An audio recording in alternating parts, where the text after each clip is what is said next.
soldiers delivering hot meals to ladies stuck, again, like EDF, but true, in mountainous regions. But he said, no, that's not the problem. The international media is good, but your mandate in Macedonia depends on the support of the Macedonian population, and your image in the Macedonian press is bad. You know, you're focusing too much on the international and not where it matters, which is very local in a particular area. Lesson was learned. We found Macedonian spokesmen, we invited Macedonian editors to come to NATO. You've guessed the rest, you know, we did a whole charm offensive with Macedonia, and gradually our popularity went up. But it's very important to understand, in terms of the success of my operation, what is the market, what is the media that I'm trying to deal with. Ladies and gentlemen, as I come to the end, and I realise I'm at the end of my time limit, can I just say one thing finally, which is a little bit more philosophical at the end, which is that one of the things that we did in Kosovo was to demonstrate that you know, we could be good manipulators, good spin doctors, you know, inventors of terms like collateral damage. And I think, and I say this now with the benefit of a bit of hindsight, because I've sort of been in retirement from communications for a few years, that at the time it felt good, you know, the empire strikes back. You know, after Vietnam and the idea that the press dominated the agenda, you know, the press drove governments, the press was almighty and could, you know, make and break political fortunes. There was a sense of great satisfaction. That's wrong. We're back in control, you know. We have got the spin, you know. We have got the message of the day, you know. They're writing what we want them to write. You know, we've got them in a relationship of dependency. Peter Mandelson, who you know because he now lives in Brussels, as the EU Commissioner, and who was one of the masters of New Labour in the UK, you know, particularly the control of the press, the control of the message, you know, getting the press always reporting government views, government policy, minimal criticism.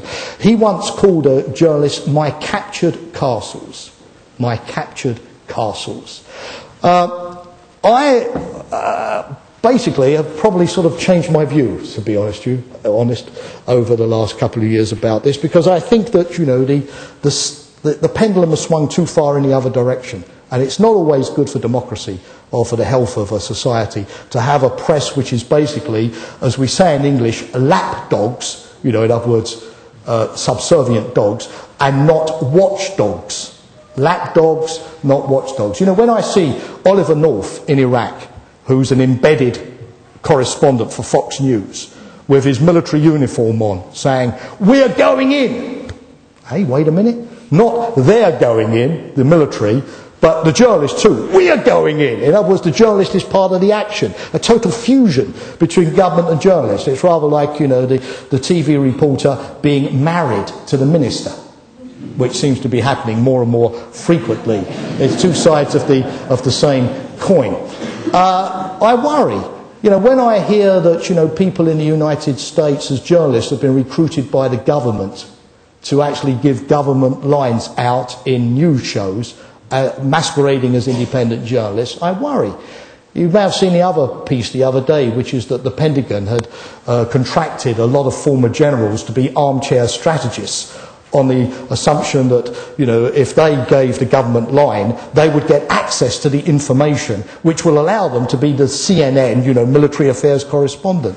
You know, is that pendulum not swinging too far? You saw the New York Times and the story about Judith Miller, who, because she was given access at the highest levels of the White House, you know, very much produced on every page of the New York Times the story of the weapons of mass destruction and Iraq. Now, I think in the United States at the moment, and in my country, the United Kingdom, something good is happening, which is that the press has started saying, no, you know, we don't get fooled again. To paraphrase the Who, famous Who pop song, we don't get fooled again. You know, this sort of, you know, access in return for the government line, this dependency culture, this culture of spin, is not good for the health of a democracy. It's not even good for governments, who at the end of the day need a free press. I mean, a good government needs a good press. You know, we need to go back to what we do well, which is being critical, not being client journalists, being objective, holding governments to account, serving our readers rather than our sources. After many years in the business, frankly, I support this. One of my favourite stories is of the Élysée correspondent of Le Canard Enchaîné, who was given the Légion d'honneur by General de Gaulle. And he was fired. And he went to see the editor and he said, "But wait a minute, I've been given France's greatest honour, the Légion d'honneur. Why are you firing me?" And his editor said, "Il ne fallait pas le mériter." Il ne fallait pas le mériter. It's a good story at the end of the day, and I think that as spokesmen, yes, of course, we want our story to come across, yes, we want to look good in the media.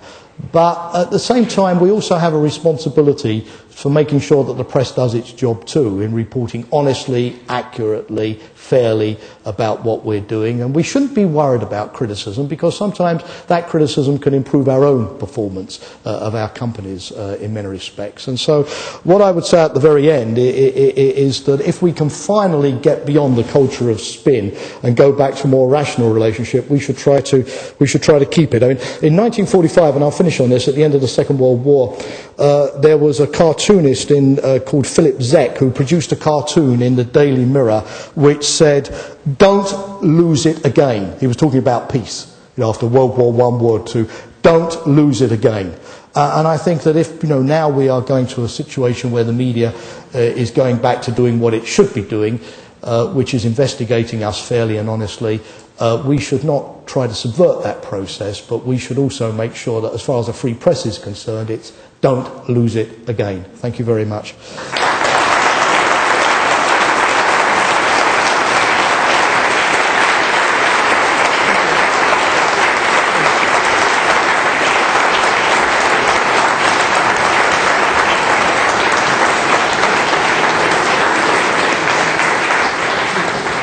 Thank you. Thank you very much. We zullen moeten rekening houden met de tijd. Ik ga het toch wel goed een stuk aan de tijd lopen zien. Noem dat in deze opmaak collateral damage. Maar we zullen nu direct van start gaan.